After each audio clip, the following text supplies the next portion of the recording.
sudah berkolaborasi bersama untuk melakukan pengembangan sekolah, kemudian juga sudah berdiskusi bersama dengan sekolah. Kemudian untuk rekan sejawat sudah juga mengembangkan kompetensi Pak untuk meningkatkan kualitas guru. Jadi jika ada pelatihan saya selalu share ke mereka dan ajak mereka bersama, kemudian membagikan praktik baik kepada mereka, walaupun belum sangat baik tapi sudah sering dilakukan.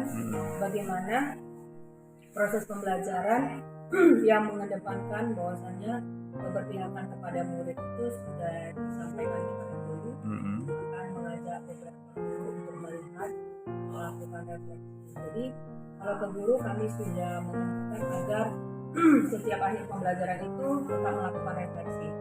Kemudian dengan murid, hasil poin tertingginya itu ya murid merasa senang, murid bahagia belajar bersama, kemudian tingkat kesalahan, tingkat melakukan pembelajaran itu sebenarnya meningkat gitu. Mereka lebih sering hadir gitu dibandingkan sebelumnya. Kemudian perasaan mereka itu sih Pak yang satu membuat saya bahagia itu. Ketika saya datang, kalau dulu mereka wajahnya ketar, sekarang mereka sudah rileks sekali. Jadi ketika saya bilang, coba ceritakan hal baik, ya mereka sudah mengalir saja gitu. Jadi saya sempat juga terpikir, ternyata mereka sudah bisa nih diarahkan untuk menulis satu buah kisah mereka sendiri gitu. Seperti itu yang saya rasakan. Jadi pembelajaran yang berpihak pada murid itu secara umum sudah meningkat Pak untuk keterlibatan mereka. Kemudian rekan sejawat juga sudah. Tapi mungkin yang menjadi kendala itu adalah ketika sedang menghadapi analisis nilai mungkin Pak. Jadi tuntutan sekarang kan paradigma itu masih beranggapan bahwa nilai itu yang menentukan gitu. Jadi di situ mungkin kendala yang saya hadapi bahwasanya ketika satu anak tidak bisa melakukan satu tugas, ada tugas yang lain yang bisa dilakukan untuk mendapatkan nilai gitu. Tapi paradigma guru yang saya lihat itu masih alternatif bahwa tugas A ya harus nilainya A gitu. Alternatif bagaimana mencapai nilai itu yang mungkin kami masih kurang.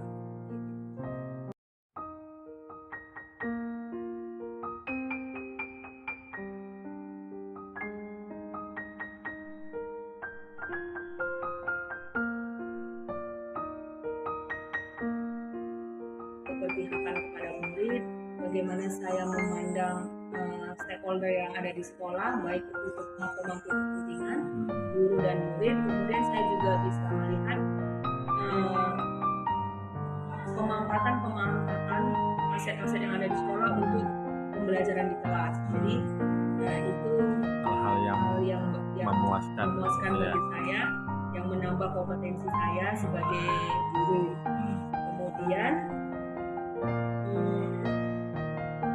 yang masih menjadi tantangan lah. Yang menjadi tantangan ya komunitas praktisi mungkin itu masih menjadi tantangan bagi kami, menyamakan persepsi bersama rekan-rekan guru. Kemudian yang menjadi tantangan juga itu adalah keterlibatan kepala sekolah dalam program pengembangan sekolah. Jadi kami masih ada batasan, belum leluasa melakukan program dengan pelibatan kepala sekolah.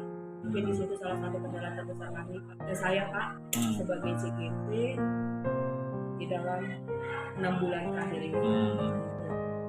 Kemudian dampak terhadap murid,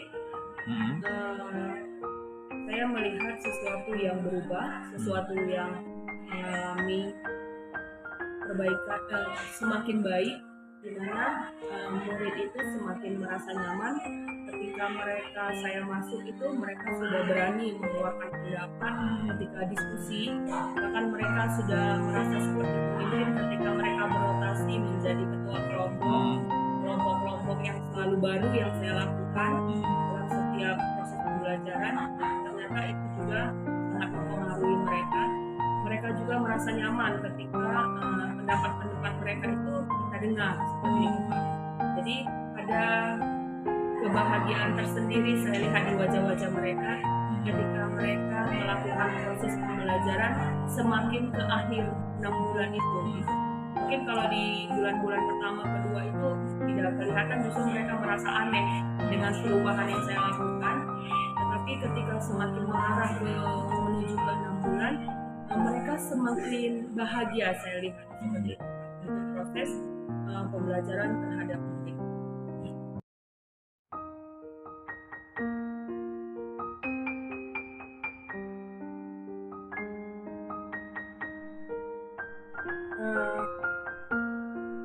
Diskusi bersama rekan sejawat, guru-guru, tokoh masyarakat, orang tua murid sudah dilakukan di SIM 2012 untuk pemetaan modal aset yang ada di sekolah.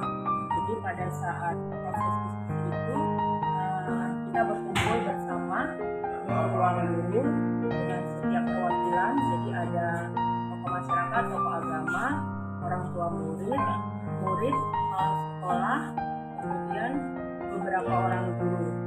Prosesnya pertama CGP memberikan materi terlebih dahulu mengenai apa sih fungsi modal itu.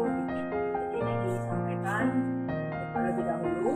Setelah itu baru masuk ke diskusi. Jadi diskusi dipimpin oleh moderator.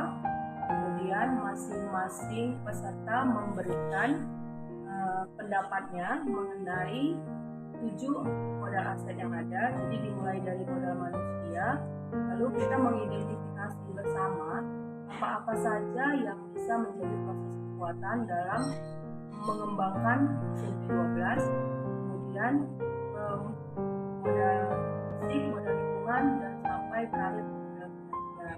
Jadi itu Pak dilakukan diskusi bersama. Jadi masing-masing perwakilan menyampaikan pendapatnya, menyampaikan masukan-masukannya, itu tertera pada notulek rapat yang ada. Seperti itu Pak. Kemudian ada kendala yang dihadapi mungkin kemarin itu salah satunya itu mungkin ruangan yang tidak kondusif. Salah satu kita akan melakukan diskusi bersama itu adalah ruangan yang tidak kondusif, karena mungkin momennya itu kami memilih di waktu yang ada perayaan, setelah selesai perayaan sebenarnya. Cuman jadinya kurang fokus seperti itu. Itu kendala pada saat diskusi.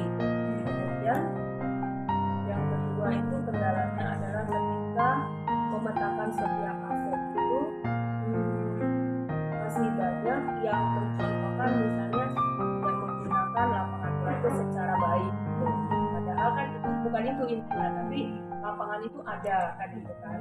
Nah, kita memetakan itu, jadi banyak beberapa khususnya siswa itu ketika pemetaan aset itu kendalanya mereka menuntut agar ekskul mereka itu boleh memfasilitasi mereka. Seperti itu Pak. Jadi kendala kami ketika ruang itu tidak ada untuk menyalurkan bakat-bakat mereka.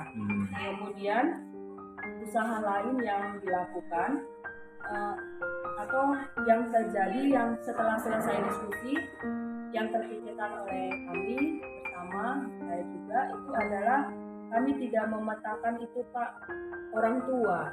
Biasanya orang tua itu bisa kami gunakan sebagai sumber belajar di kelas.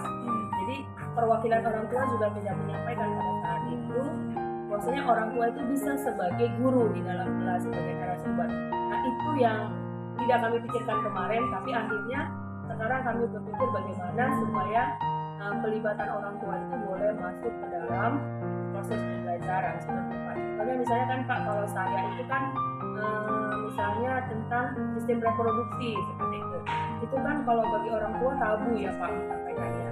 Jadi ada dokter di sini, ada dokter, orang tuanya dokter. Nah seharusnya saya sebagai CGP itu memanggil ibu itu gitu, ya Bu kasih dong penjelasan ke anak saya di kelas materi sistem reproduksi. Kalau ini perasaan Bu gimana? perasaan pada saat melakukan itu senang gitu Pak. Senang. Setelah melakukan forum diskusi senang karena ternyata banyak masukan, banyak hal yang tidak terpikirkan itu muncul semuanya gitu, dan itu membangun gitu. Dan kolaborasi yang terjadi saat itu baik, kolaborasinya baik, semua mengeluarkan pendapatnya.